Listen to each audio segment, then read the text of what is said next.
In country people that will salute to for outside day inside this number 12 day for November month.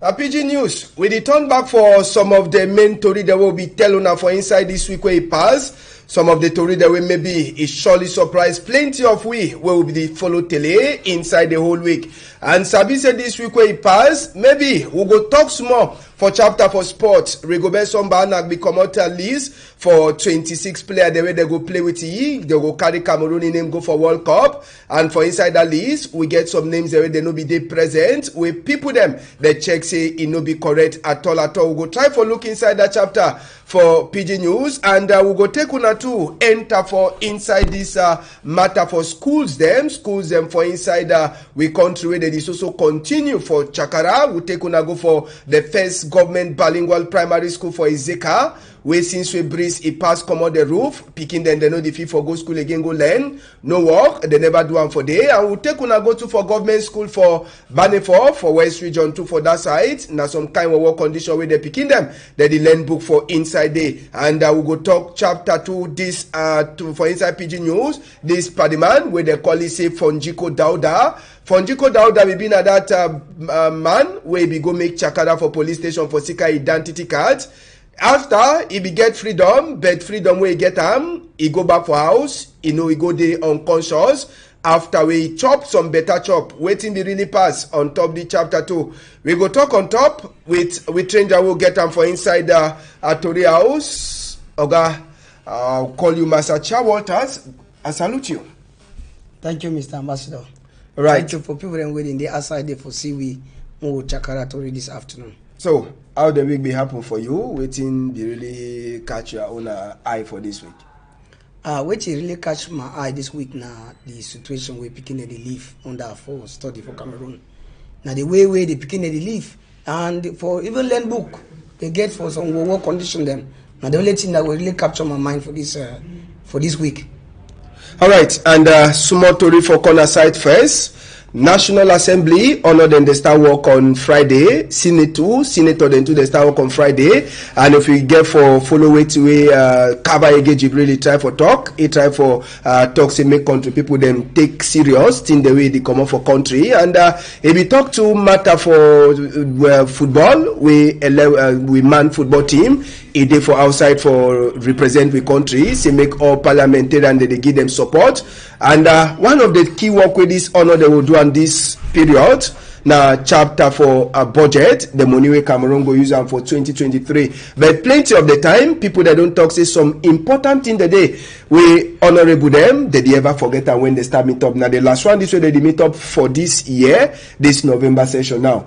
If now you will get idea them for pass and for this honorable them. So I say the agenda don't already be set. Wait till you check say they be usually get for look inside for making them change for country. Yes, and I true say Kavaye Jege Jibril wait for your own day. They don't hold the last session for their for come out within them where they give for and for assessing the way they give for do them and the one where they don't do them. And if you say something then the way they ever move them or they ever forget them will be very important. When I think then like how people then could they live well for country. The whole thing they which kind of suffer them. Small thing the way people they suffer on top. I feel say the one that they struggle for live and most occasion they always leave the one that will be very important. Because if we know they live well, no matter as the session the way they will get them, it could bring a little bit of disorder for country. Yes, and with the image on official for that side, we get even one of the people that we newspaper we over talk about in him this while, Secretary General for inside the presidency, Ferdinand Gongo, we say be there for this opening for National Assembly. Chief Dr. Joseph John Gute, Prime Minister and head boy from Gomna, now be they like the big man and other Gomna minister them. We all them be there. But every year would they ever get this kind of hearing? But people that they check say after they finish, they come back again. Like they need to see team with the councillors and all them MPs them that they do for ground for inside the different constituencies them. Yeah, not true. I don't look at the different constituencies them we member them for council or even the MP them, thing where they do and the parliamentarian the way they do them. Someone they surely just forget their own constituency. Most of them when they do all this planning, they go remain for Yaoundé. And when they remain for Yaoundé, which will become of the constituency, plenty things that they happen where they no know for background. So for me, at least say me they discuss this thing, then take them back to the people. Take them back because and therefore they because of the people. No, they not be not because of them. They were their personal body then. So for me, at the fee say me then go back for their constituency. Look thing them where they be necessary, they will get for do them. Look thing them where they will get for they don't do them, they will be there for project for do them, and the one we don't finish and the one where they still get for finish them. Right, and that one one of the key story them for corner side. So Sabi so they ever tell on a story for inside the Pidgin News. So they turn back for some of the event them. We go talk chapter for sports. We go start with football. For sake as a small time, all sign of football. They talk with the World Cup where they come. And Rigobert Sombanak be common names them for players the way they go play for this World Cup. 26 of them. But the names they want they see that red cross on top. Now name them for people that they know be they present or way they know call them. Michael Gande, Ignatius Ganago, Stefan Bauken, Leandri Tawamba, Clinton J, James Leah Siliki, Fabrice Ondwa, Enzo Chato, Jerome Ongene, Jean Onana, George Majek, and Pasian Wasu. Now some of the names then that way some supporters them for football. They check say Rigobert Songbanak Inobi call them. But Sabi say for the total list where Rigobert Songbanak call them, we get total 10 attackers them. Now way they make if we want look and to get for midfield, we get around 6 of them and 7 defenders them. And already they give you the idea which way they go best someone go play for a World Cup for Qatar. It means it hits it go be now only for attack for see as we go be bet. Mo go not forget to say if he make mistake for back, then we don't die for counter attack them. If they put them make and they don't die if we put head now only for attack. Now the list for the Rigobert song, 26 of them, 2 players the way they play for country. We get this man where they call him say Jerome, where they play for Colombe for Jane Lobo, and Swaibu Maru where he play with the Cotton Sport for Gadwa, and best player for inside Cameroon for 2021-2022 where they be passed off the list like the home base player them where they did. Now when you look the list complete, waiting you check you day okay with Rigobert song with his selection, or you check say Rigobert song begin for do some small adjustment them again for on top this selection before, because FIFA don't give special consideration say if some player get caught before the match one start, that is where they for list they want change it, you feel call another person for can take it place. Yes, not true. Which way I don't look for Rigobert song. Thing where he don't do I don't know. When man start for build for construct road, where road is still go on, you start the move for back. You know where I could go finish the road fine. Which I mean I say for me the kind of player they no begin for move on. Yeah, like a Clinton, others people. It means say we will only go now. Yes, Gande and the rest. It means say we will only go now for the do now only attack. Then what will happen for the defense? So for me, I the job proposed with this. If this thing for this fine, if it were this fine for me, I dey see he don't strive for do your own way, but I know you see say the worker fine. You even look person like Manjek, they don't move. They Stefan, they. So it means say witty with the really actual. What side would they go? For me, I the job proposed anyway. If my own style for 16 they go worker better fine if you take new blood, because sometimes when new blood enters something it is hot, and when it is hot it easily do plenty thing them. But Brazil now point where to go. How will we manage Brazil? How will we keep away this thing then make our country shine? For this we don't start this kind of thing. As I know but you sabi say we get team then like Switzerland, we get team then like Serbia, we would play them first, Brazil are the last. So she done for Qatar go depend on the kind of results we'll get out with these 2 countries then first before we even meet up Brazil. Brazil the owner for see whether we would remain for Qatar or no go remain for Qatar. But already before one play with Brazil, we see say we match get for center around Switzerland and Serbia. Now the 2 teams and now will play first before Brazil last day. Yes, be true say when they first leave you elephant for back sense more anymore, you hold that one hold and tight. Enjoy yourself with them. And you see say Cameroon could handle Serbia, and then and Switzerland before other team them almighty Brazil, what would they ever call them? Almighty Brazil. When you look at the past match, then only that very country would they get fear. So for this one, I just say sometimes if the team them, if all team they work as a give for the, we could surely trash the people them first before they go for almighty Brazil. Now you believe for the dream for Samuel Eto'o fees. Samuel Eto'o talk say make the levy make it dream a dream. Say na a dream, no na ya dream, no na my dream. Say dream say Cameroon, he play all the 7 matches them and he go bring glad for country after he finish the number 7 match. Good. If he they believe too, because hard work feed the pay. Me just do all things if it will be possible for make more country go now for me name for country go now for before.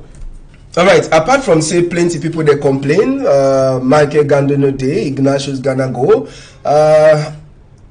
Abega, maybe we show that photo for some the number 3 goalkeeper.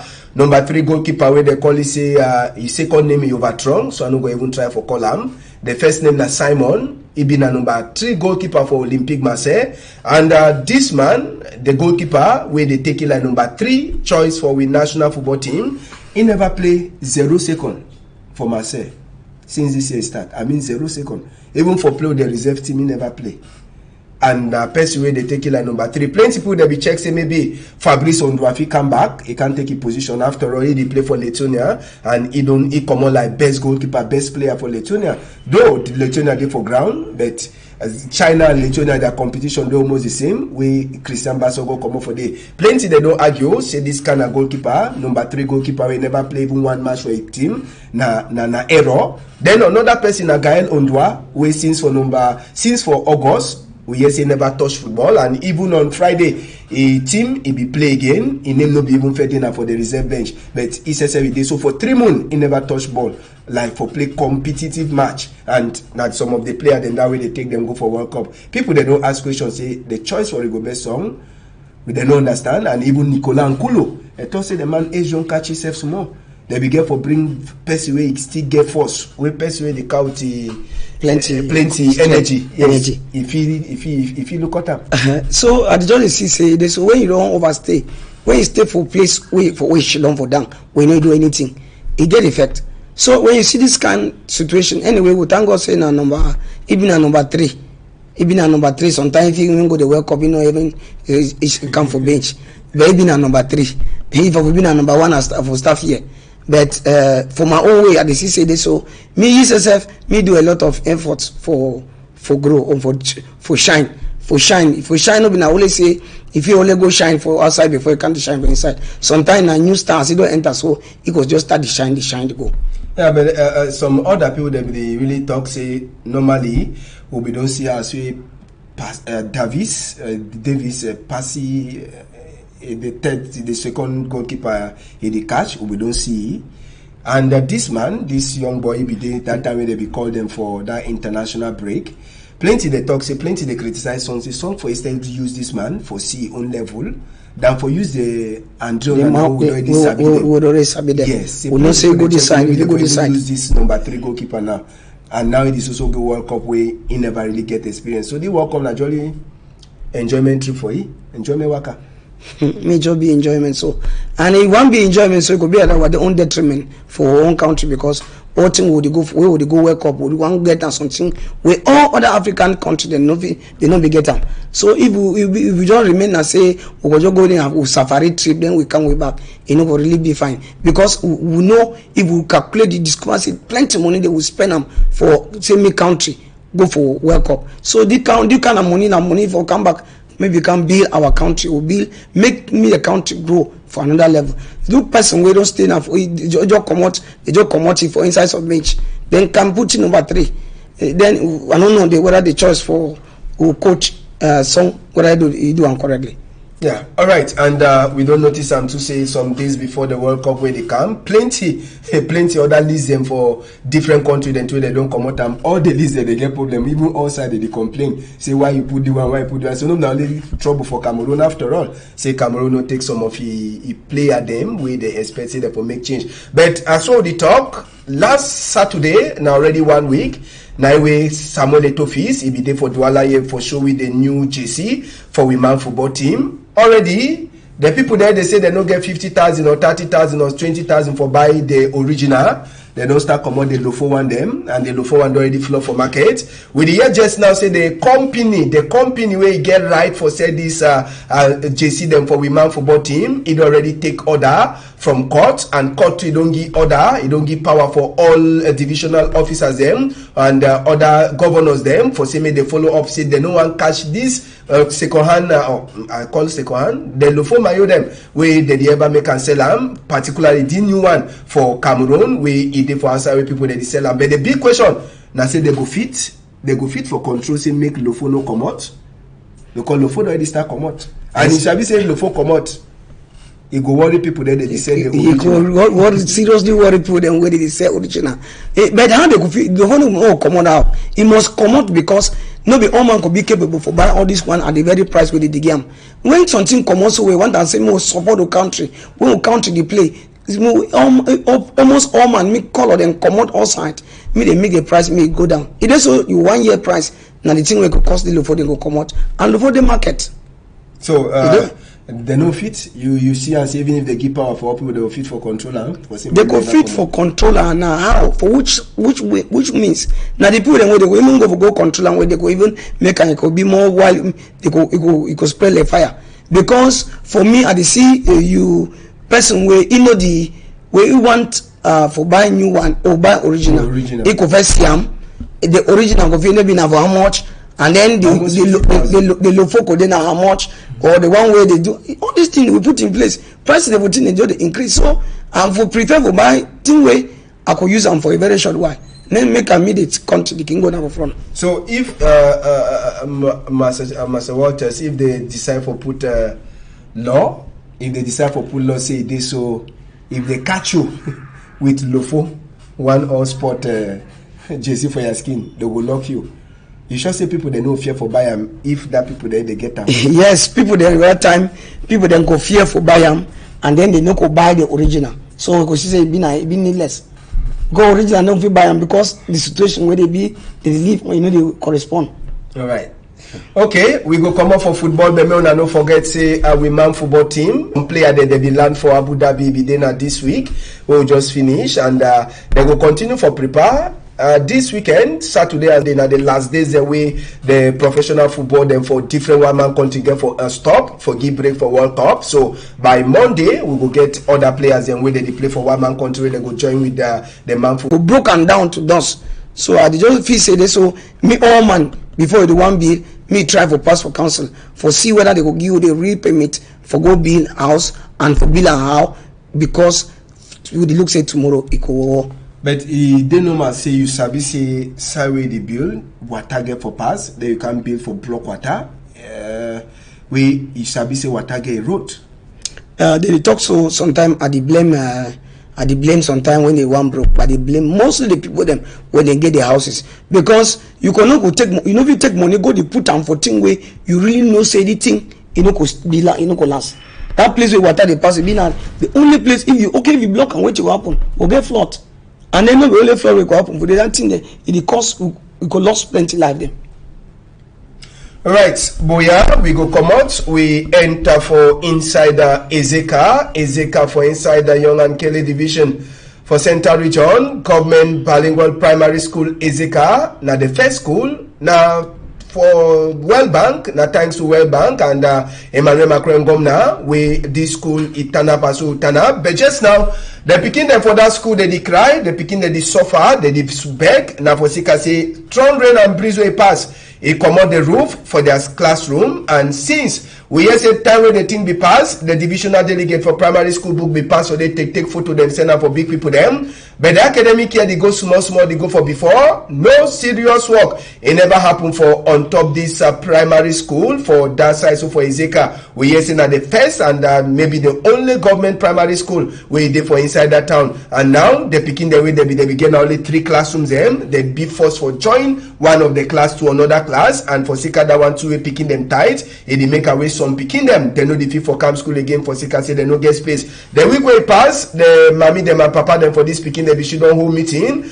and they talk say true since when this school turn up, they say any normal mayor then they used to send small help for schools and when school is the one start, but they say this school it never ever get any help where it come up from mayor. So they talk just now say now time for mayor too for so say this school as we turn up na government school and it get right for get small help where they ever come up from their pocket when schools they start with money in the end and from different end and with the mami them and papa them too they try for talk so they go see whether them too they feature money first now for put the sing them for the place before they start check matter for a ceiling inside this school for a government bilingual primary school for Ezeka. Now Abegamo could take another school we na suffer today we'll take another school we go for Abega we get government primary school banning for yes now the school this now another school this we suffer today Master Waters if you see the school for back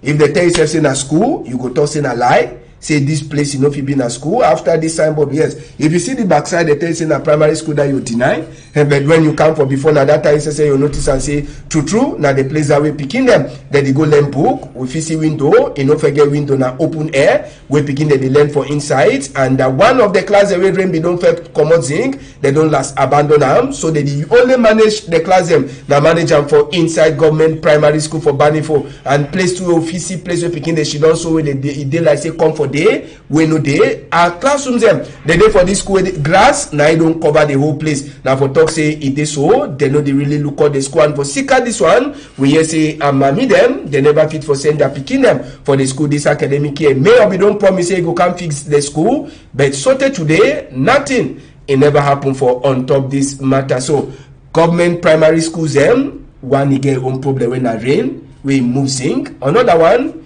it dey like say no na even school same na place where boy they did go do that thing them for inside the class. Mr. Ambassador, I really be very tongue-tied for this issue for schools. These issues for school, we don't talk here time and again, and then we talk say it is so school country where you know the way Kenya know they go school. That country na country where could die very soon.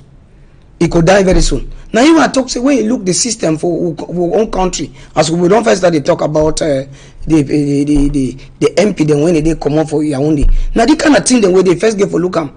Many of them now the kind of thing the way they get for fair look am.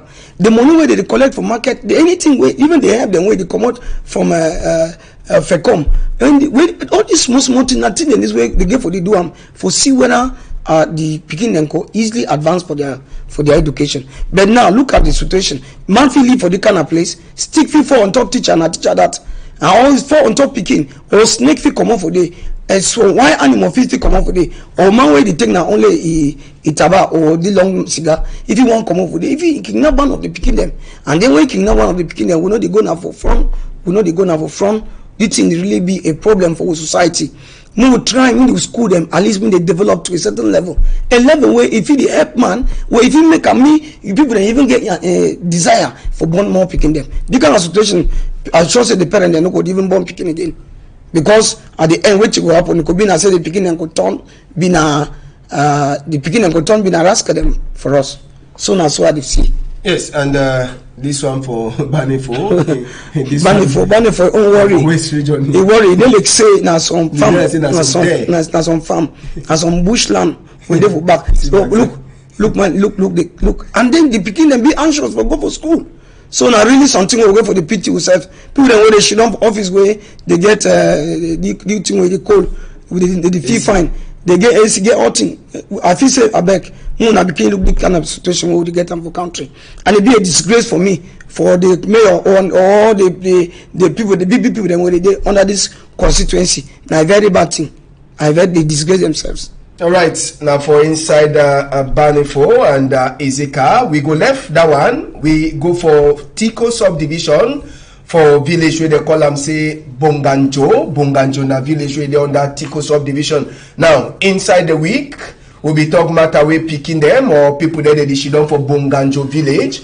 There be meet up for palace for chief for that side, so for inside the Bonganjo village. And this meet up with these people them for Bonganjo they meet up. Now on top matter where they so they be blame the divisional officer for Tico subdivision. say the divisional officer don't come catch some boys them where they be the work for some place where they broke stone, and according to them, they say they call the casual boy then talk say they been a boys them where they hold gun against country, and according to these people them plenty the Tory way they put up for before the casual boy them it be been a fake Tory. Now why that we make away all the village people them for Bonganjo, they wake up, they come meet up their chief for ask and say waiting they happen where they can't cash we picking them anyhow. Make we take on a show the place where trouble be there, trouble there. These people them too they be the blame say this so the divisional officer for Tico if you want take land by force. So maybe the chief to eternal trunk say land to no day or that one them now we make away it be force for enter for inside the village.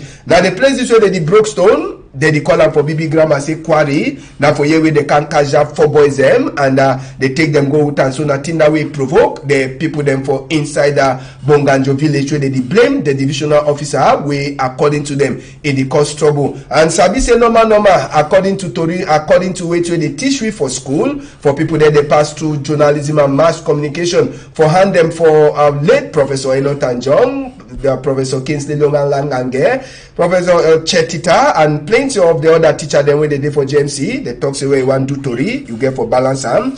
These people they blame divisional officer, and the divisional officer too, Vo Armstrong will be talk for ye for telephone. Vo Armstrong try for tell we say all the way the people then talk, be they not true according to ye. First, this village Bonganjo, now one of the villages where they don't cancel them, say na fake village inside the Tico subdivision. Number 2, according to the divisional officer, the chief for this village, he use force, he take land from people them for inside the village. Number 3 thing where Dio talk, the boys away he catch them, say meet up them. Now it's banga them for their hand. So no be na boy they go talk, say they be the broke stone, now only broke stone. Now boy them to they surely get something they do them. So all that in them plus in a fake village. Now why that way he the divisional officer be take the action we take them. So be take action for say say one go take land for some person, but now cry the way people there they don't for here they don't talk and all that in the way for say he go there. So now the answer that way the deal for Tico for Armstrong it be given for we. So now the two sides are for the story. I will say since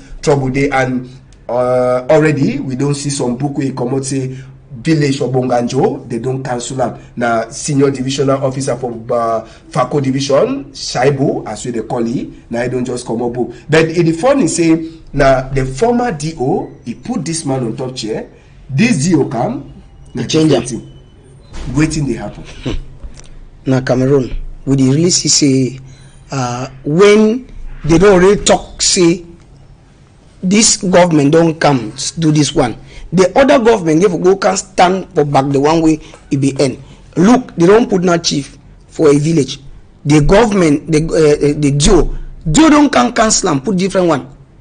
Or cancel and talk say na fake. SDO, the new SDO don't come. They say Bonganjo na fake village. It's saying a fake village. But a village will be don't be there since. In a village will be don't be there since. And person will be put the chief for that very village. It be na the former DO. It means that they would fight now amongst we. So for me, it be very cunning and something for talk say when you think woman you right time for another person where no be correct, it no fine. It no fine because at the level now so that beginning where they be the broke stone them would even see the machine where they use and broke stone them they be broken for those 1 or 2 things that if you help move develop nation. But now. Okay, if they don't talk, say they catch them with this one, they carry go with them, go with them for prison. Now who could go move them? How much they go pay? How much they go pay? And how much this? Only all this kind of small thing them way it inside the whole country. I feel say now only thing for power and I think for man they struggle for draw blanket for his skin. You know it looks around way if it happen if it continue for draw so. Now the big question people they ask in particular for this problem for Fako. Now, why they be first left the village and for go for before? Because plenty of the villagers they talk say they been a fake or they don't cancel them. Now the different SEO they be do consultative shops. They put the chiefs them and the village and they don't the work as today. Now only today they service that village and they fake and the chiefs and they no big get for big chief. Now question we playing put the answer now waiting the happen for Fako division. Now really question for ask plenty people they ask. Fako, we don't overhear about Fako. Fako in terms of when we look at the level of Magu problem, the way people then get them for chieftains for Fako, it don't over too much. I don't know whether the Grand Tango he hear this thing then because he fall under ministry, and then if he say this so. If it for be a situation where they could intervene more precisely for look, because today if you hear problem for Fako, it could be in a land. You hear today now one chief you want take over the other one. You hear today one bit that say they don't the village they don't recognize them. You want to the chief they don't recognize them. The one a fake a fee say it don't be really time for Fako for stand on their own and then stand take decision the way if he help me would grow as a country. And plenty of the time they don't hear picking them for Fako division. Big people them like Professor Liminga Dorotin Joma. Plenty of the time they don't talk say a brother they get long throat. Now why that way the kind of thing they happen. One chief too they talk open sometimes them Chief Epupa Samuel for Dikolo. He too don't talk plenty of the time but he blame mostly Nangomna. Say the people that way they send them from here when they say made them come look at them. Now the people that they set that confusion. When they see land where they for some side, according to them, where they like the land and where they get interest in that land, the future find some person make it say be chief, put the name for that place, then they say okay go for before. Now you go the sell land and give you money, then you continue for do your work. And plenty people then they don't decry on top this problem for land, but now waiting be the last solution for this kind of problem for Fako division. Now the Fako people then say they feel solve them on a different person who can solve their problem for land and chief. And if you say the problem where the cost, where the main thing that thing where really cause the problem, not be even government. For me, not be government, because we the gonna one mop for something. If we call government one come in, we stand say no. Now so we traditionally stipulate. Now so we get for B. Now so thing then we get for past. When you don't really talk the truth, new village they no go come out, and then fake one they no go come out again. Till them now because we give them the go ahead. Sometimes we value land and hey money. Now all these things are because of money. Because if they will stand their grounds, talk use their historical background like other village they use them, and if you say in the no fee, you know if you even get any problem. Governor go one come or anything where they come over, you want they one come, they go tell them say no, this thing where they come over, you want they we don't know him, not be so, we don't know him. Then it will easily end the situation. Then we will defend now. I say, but matter what I want to ask you, you check say now only the chief then they get for the sofa, maybe even the administrators the way they be there, when then they put the chief they get for ask them question too. They don't get for left them. They don't get for left them, and at the talk now the one day they are alive because from the day they don't die. Good, and the mainly talk now on my own I say now because they want them where they day and they want the way they be where they don't accept. Now true corruption now for background now you will the cause problem. Before the one create like village like Bonganjo, who be the governor for inside Southwest, who be the SDO, who be the divisional officer, all them they must do don't see book for this. They don't see book. As they don't see book, wait till they cause the problem now today because they be sign them. They will accept the village. Yes. Because when the one accept village, talk about village, they consider population. They consider a surface area, the place where then they know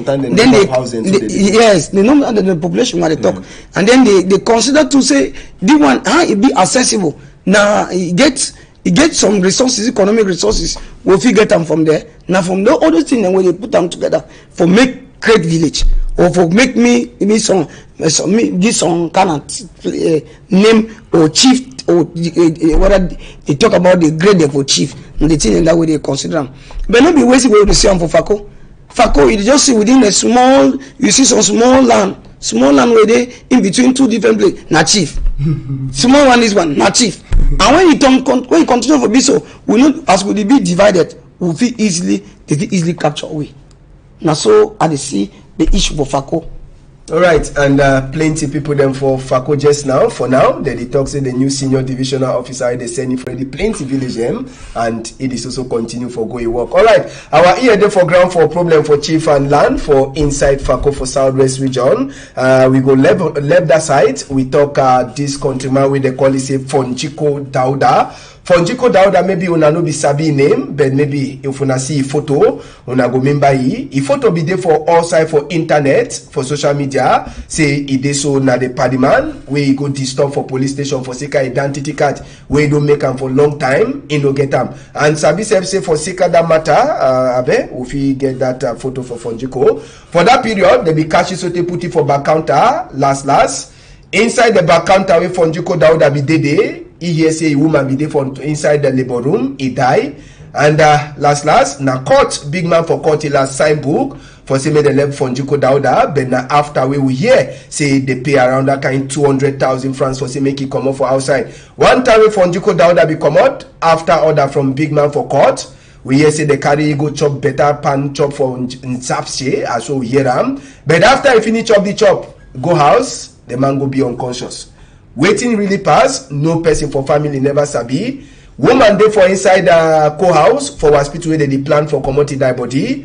Fonjiko Dauda too, he come up from Gata, he go be unconscious, he know the talk, he know the shake. Total confusion just now. The man the only mistake we make him, now for say make he go disturb police people them office for ask identity card we don't make him for some long time. Now case this way, plenty people they don't look and they sorry. You come out say make you bury woman, last. You yourself, you know the talk, your skin know the work again, where you be glad that way they come out for us and Gata. It be very, very, some very pathetic situation where they live and for the country. You did make ID card, first of all, you stay 2 years. You talk 2 years? 2 years, 3 years. You years. did don't stamp and so when an ID card na normal thing that way, we for just do as program you do this one for this region, you do this one for this region, do this one for this region. They give for the program and so that people they know get problem for ID card. Problem for ID card for Cameroon, it pass problem for some kind of BB thing for other country. Forget simple ID card na problem for Cameroon. Look what we don't happen for the Pidgin. Pidgin stand now for ID card. Only problem, the only can visit, only problem can visit. Now I don't come out, you don't dey for back counter. Back counter. You stay, you come out, still pay 200,000, then go chop, then can she don't wait up to now, you know you talk. Woman today where he didn't have for go and ask. How if he didn't say don't join all problems, can't put them for the part of my head. The part of man they so I'm not sure say the reason normally. He could know I can't for any for unconscious. ID card you no get, woman you no get, health you no get, waiting, picking you no get. Waiting where side would he go? Some might be singing for the country say, who side would he go for this country? Now the very kind of situation is where would he start somewhere for go to another place? So at the job the pray say they so maybe couldn't sitting with the help for people. At the PTD party man, see don't kidney for down on like small baby for class 2. Alright, I was sabi say this story for identity card some time ago. So newspaper they be announced say that they ask the minister delegate for inside minister in the local national security chapter for 500 or 5,000 people there they claim say before they go and get the identity card they be choco before the identity card come out. And so now we hope say Martin Bangangele it is struggle for make investigate, but we never yet sabi, but plenty they talk say they choco before the identity card they come out. I don't hear that story plenty, and I know people them way they don't stay for a very long time when they don't get the ID card. They don't make ID card. They don't make 2 years, 7 months. They don't get ID card. So who say now they go fit how they fit travel? They get us some paper picture we don't already wipe. When policeman stop for road see you, look that one, you just look and see me calm down. You check about the situation for the ID card, how long you don't, how many times they don't stamp them.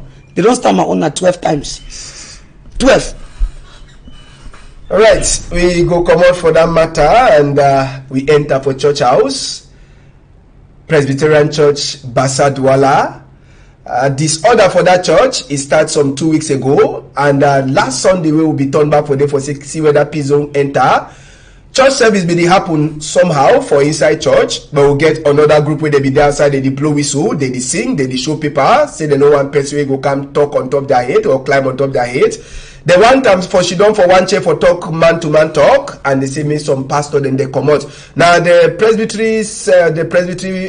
person where they look at Fako are they ever call Fako? Now East Mungo South Presbytery, I hope I no be mistake. For PCA, Reverend Ayuk Jones, nice SSB make church service last week Sunday for Presbyterian Church for Basa Douala Yewe. Fight if it don't happen some 2 weeks ago. They say a pastor for church, be one respect the book where in the local church. The pastor to talk say be the follow na order we be come out from the synod office we now from there we power the come out for meet up all other church them, and this case end for that side where they disturb church service again on Sunday. This week on Thursday or Friday in particular, we hear say some of the people there they catch them where they talk say na them fight with the pastor. They be there for front court lawyer for inside Dokoti church case where they for inside a courthouse just now. Some of the newspaper that they don't talk say time you don't reach where they so they really get for make things and change inside Presbyterian Church. PC Presbyterian Church, they say plenty of the years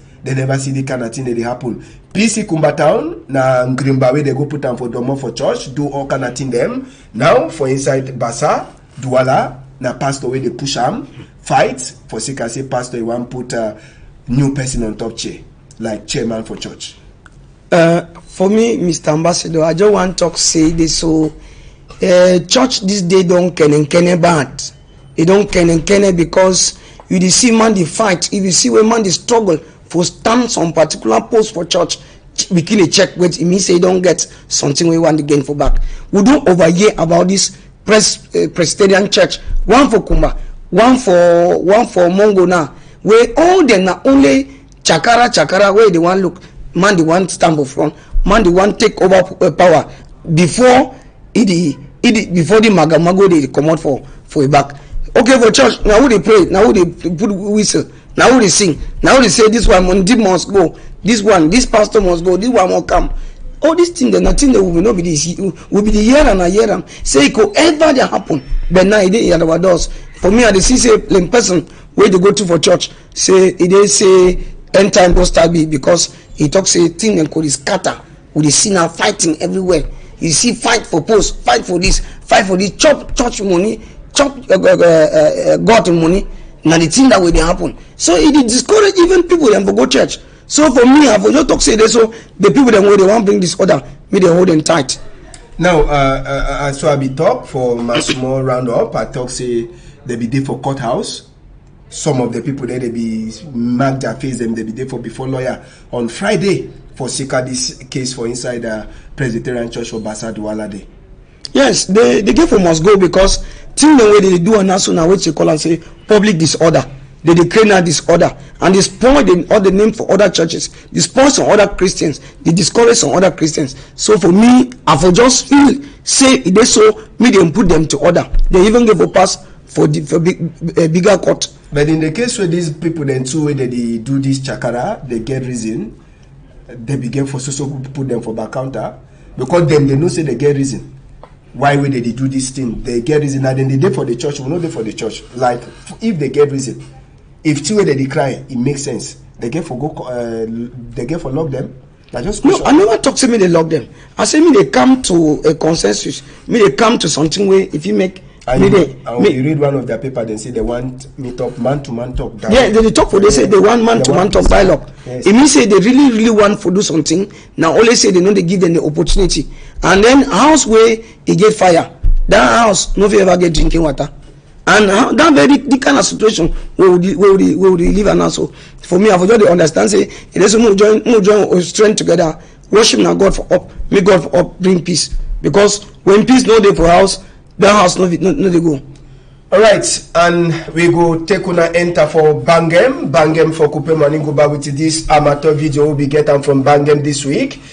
Tori be enter we. And maybe plenty of Nabi Hiram with shooting it be happen around that zone for Babubok for inside Bangem for Coupe Maninguba and they talk in some boys them where they become for come disturb peace for inside Bangem. The population too no be fear the gun, it be follow, so they catch one of the boy there with they suspect, say na be they among the boy there they be the shoot gun them inside Bangem around Babubok this week we pass, and the boy where they catch him, population no be use power on top he, they catch he, they give him for uniform people there they did for day, and just now investigate they continue for Sabi the group for boys them where they be enter for Bangem, who Sabi say true.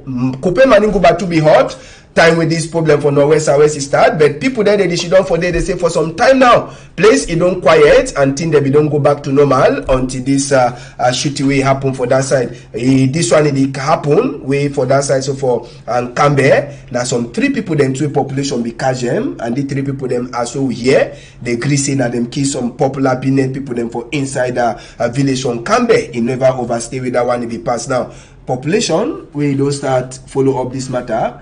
I sure say them too, they know the inside danger for some kind of style. For me, I just say this so. If they mark your face, if they mark your face, they immediately catch you, and when they catch you, now because they want to live inside peace. Peace, they so not fighting. Peace now some better thing. If you see the population now, they don't the command now they find people them where they struggle. For can bring disorder, for can make they know they find. They do and so because they want to live in peace, because they don't test for live with insecurity, and then they see they can embrace now for live in peace. So for me it be very important say united would stand, divided would fall. If the population if they come out so because they suspect one person where they can bring something, it means that the population no want the kind of situation that exist. Look the one will happen from Campbell. Before that guy that they want to talk them 3 say this one so it don't happen. They don't keep plenty people them.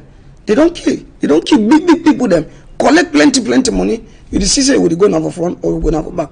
For me at the season now for back. So move with the just join, move fight against insecurity, and then live well for our country.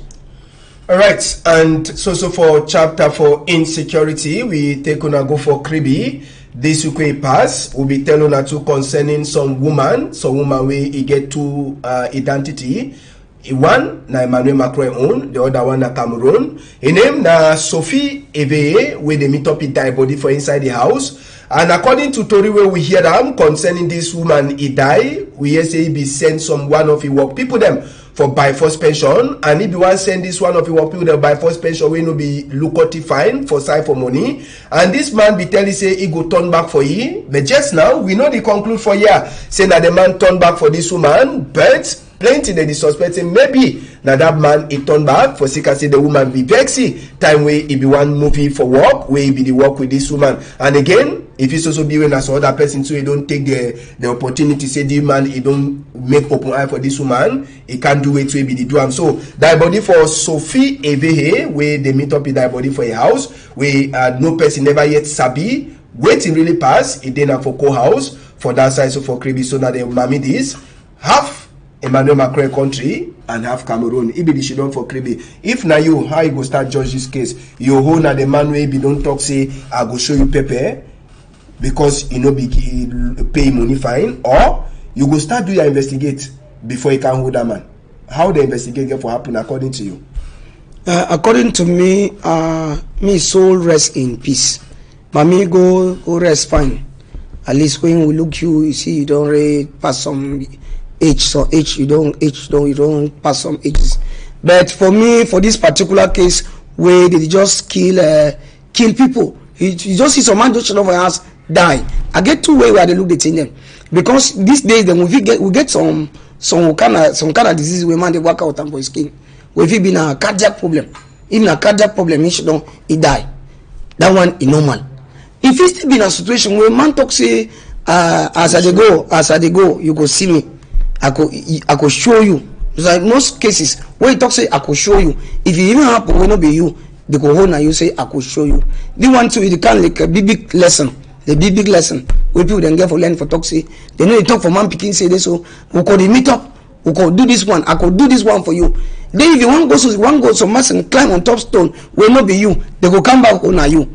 So now a big lesson. But for this case, I want to see me at the proposal me they continue with investigate. Me doctor then investigate for mommy skin, investigating on mommy chop, investigate the play where the mommy they live. Sometimes even because the house they so I look at they say you know for inside bush. Yeah, sometimes inside fence and now you see grass. Sometimes it been a snake wasting mommy or sometimes something happen.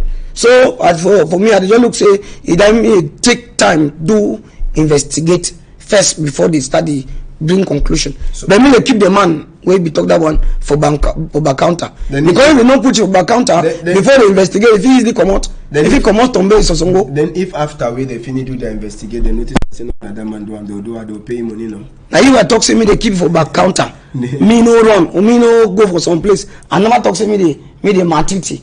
Okay. No, me they just keep it for better place because they do investigate. They may they enjoy normally. Me they enjoy normally. Me they no say until time when they see hand dirty. Until time when they say hand dirty or something be they release it. All right.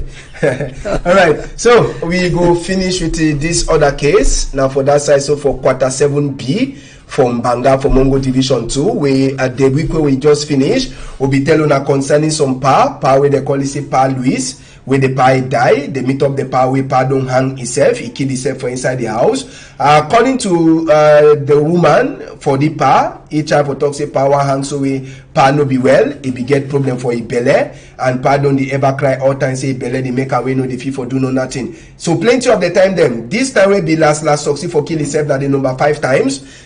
Before he be one kill himself, so he be don't try 4 times, he no be fit do am for sick say they be stop am, but this time he be succeed so he kill himself for sick say belly the hot and he no fit do no nothing. But neighbor them for corner they check say they no sure if now only that belly or that pass so he make away pa he go kill himself. Now Masacha Waters they say belly he be the hot the pa to say no he do no nothing for sick say belly.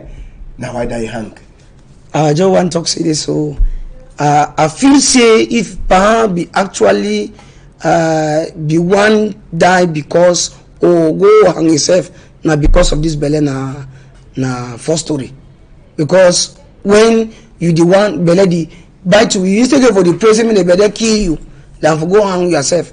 This will mean they do better investigate, they go see why Papa hang himself. He don't cry severally as they talk information where they enter we hear the show say this. So Papa don't try number 1, number 2, number 3, number 4. Now number 5 where Papa finally succeed means nothing way if he don't he get a better thing where no be the belly where they talk so. And then me they hold the woman tight. For me they hold the woman tight. Hold other people them for around. Me they put them for some better place. When they put them for some better place, question them, ask them some kind of question. Truth must come out. African truth must come out. All right. So even if they get for take controversial way.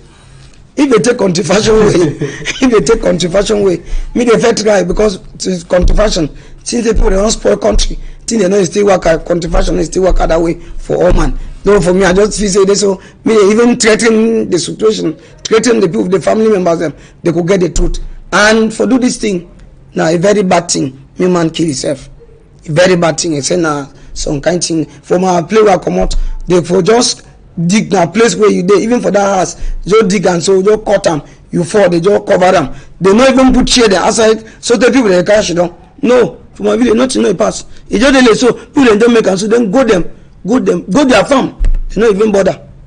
Now so they happen for place. All right, we don't finish, but before we come out, we get announcement. So get for bring them for before, or maybe I beg I thought more take the last one and this one. We know the cost, we know they do nothing, but now just some woman. Now woman we it be cash we hide this week we just finish Now one inside plenty woman them we decide for go meet up in Massa. In Massa they fix tire them just for corner here from Godi. The woman thought say plenty time she done for us in Massa now they go work money bring support picking them get up for us. He is a been a tailor market no be the pass so he decide for follow in Massa every day say make he go learn work. Now the woman don't learn work now in Massa now they get the business place and the woman don't talk say he like the work where they do and whether it dirty or no dirty he say now for here we chop the come out. Now for the way they look at their picking them too for school and he don't advise young get them. Down for go tonton the do aquada. Down for tonton the talk say man picking never give me. You say you feel see something way like you do or if you get so your man way they do something. push it power for days so that all na tuna fit do the work e go for before. Now thing that way we meet up this week. Now one of the woman that will be catch we eye for inside that Tory house. Masacha, na strong woman, he talks when you want me younger for year. You know go sabi. But now so na work. He says you don't paint it no. Now woman he sabi younger but for year. Say nothing that they get chop and they look up picking them. Say no feature kuta. Yes, Mr. Ambassador. I'd like some adas with something where they never talk what a man can do, a woman can do, and sometimes they say they do better. When even that touring on there, they talk say what a man can do, a man can do better. The woman, he wants ability now teaching him the man picking. Na man picking teaching. So how you manage sabi and cause the man picking? I just want talk say this so.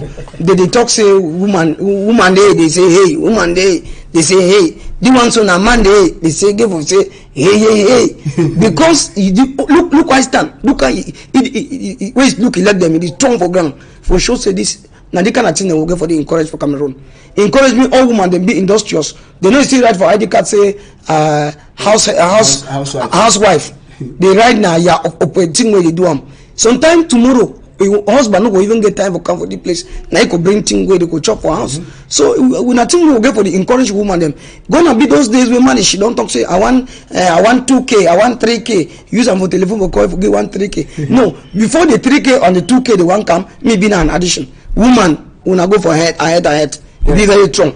Yes, I made woman be example for other women them.